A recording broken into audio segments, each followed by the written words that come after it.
네, 저는 이야기가 있는 역사문화연구소 소장으로 있고 한국국가유산지킴이 연합회 이사로 있는 김희태라고 합니다. 주로 수원시와 화성시의 문화유산이라든가 국가유산 지킴이 활동을 통해서 이제 지역사회에 이바지하고 있습니다.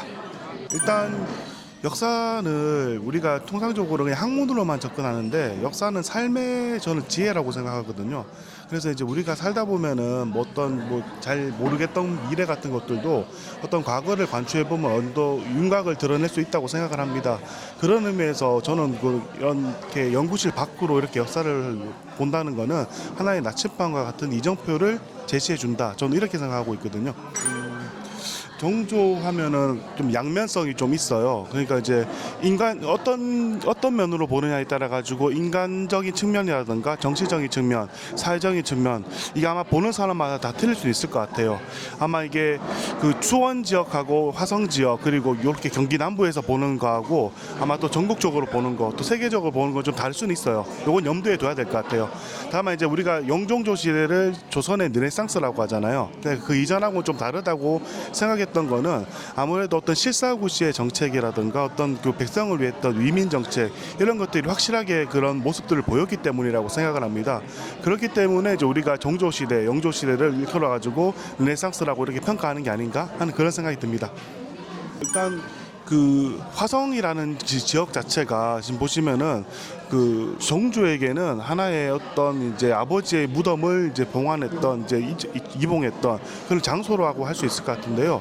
일단 이제 지역적인 측면에서 보면은 자신의 무덤 그리고 아버지의 무덤이 여기에 묻혔던 이런 곳이라고 할 수 있는데 우리가 역사적으로 볼 때 좀 우리가 염두에 둬야 되는 게 뭐냐면은 일단 정조의 이런 선택으로 인해서 많은 것이 바뀌었어요. 그 뭐냐 하면은 일단 여기 이 윤건능이 들어오기 전에 화산은 옛날에 수원의 중심지였다고 볼 수 있거든요. 근데 그 수원이 이제 워낙 길지다 보니까 이제 왕릉으로 주로 거론이 되던 장소였단 말이에요.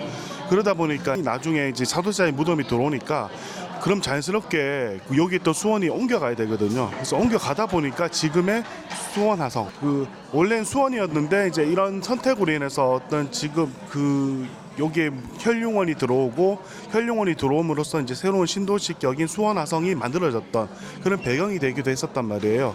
그러니까 이 하나의 선택이 저는 나비 효과를 일으켰다. 저는 이렇게 평가하고 있습니다.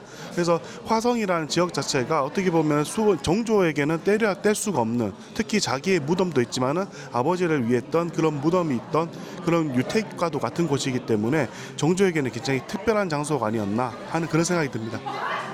이거는 앞서 얘기했던 실사구시와 위민이라는 게 어떤 시대 과제라고 생각을 합니다. 왜냐하면은 일단 현재 좀 이념이 너무 치우쳐져 있어요. 어떤 사회 부분도 그렇고 정치적인 부분도 너무 이념적인 잣대만 들이대는 이런 것들이 좀 많이 보이고 있기 때문에 이것이 과연 시민들에게 도움이 되는 방향인가? 저는 아니라고 보거든요. 정조라면 만약 어떤 선택을 했을까? 그럼 이제 전혀 다른 선택을 하지 않았을까? 역사 속에서 관추해 볼 수 있다는 거죠. 그래서 실사구시와 위민, 이것이 어쩌면 이번 지방선거에서의 정조를 우리가 벤치마킹한 후보들이 가져야 할 시대적 과제, 소명이 아닐까 하는 생각을 해보게 됩니다. 사실 투표라는 게 민주주의의 꽃이라고 하잖아요. 꽃이라고 하는데 저도 어느 정도 많이 동의하거든요. 근데 이제 이것이 만들어지기까지가 결코 쉬운 게 아니었어요. 우리가 한 120년 전, 100년 전만 해도요. 여성들은 참정권이 없던 시대였잖아요. 근데 그것들을 자꾸 쟁취하면서 만들어 왔던 거잖아요. 그러면서 우리가 해방 이후에 우리가 직접 투표를 통해서 대통령도 뽑고 이렇게 했었는데 또 그게 또 중단이 됐었잖아요. 그렇게 많은 과정을 거쳐서 지금 투표라는 것을 우리가 주권자로서 행위를 할 수 있게 됐기 때문에 그 역사적 근원을 우리가 절대 잊어서는 좀 안 될 것 같고요. 또 이제 저희가 주변 사람들하고 좀 얘기하다 보면은 뽑을 사람이 없다, 나 투표하기 싫다 이렇게 하는데 원래 투표라는 건요 최선보다는 차악을 선택하는 거라 저는 그래 생각하거든요. 이제 뭔가를 선택하는 데 있어가지고 투표라는 행위가 이제 크게 국가를 생각해도 있지만은 내 지역이 어떻게 바뀔 수가 있는지 나의 삶에 얼마나 도움이 될 수 있는지 그런 정책이나 어떤 실사구시의 정책이라든가 이런 것들을 좀 생각하면서 그렇게 투표를 하신다면은 아마 이번 지방선거가 여러분들에게 좀 도움이 되지 않을까 하는 그런 생각을 해보게 됩니다. 이제 화성이 특례시가 되었어요. 이제 특례시가 되었다는 것은 하나의 또 분기점이 되었다고 보거든요. 그러니까 우리가 이제 문화라는 거에 대해서 어떤 패러다임을 가질 것인가, 고민해 볼 때가 되었다고 봅니다. 화성시 곳곳에 우리가 알지 못했던, 미처 알지 못했던 이런 여러 문화유산들이 많이 있습니다.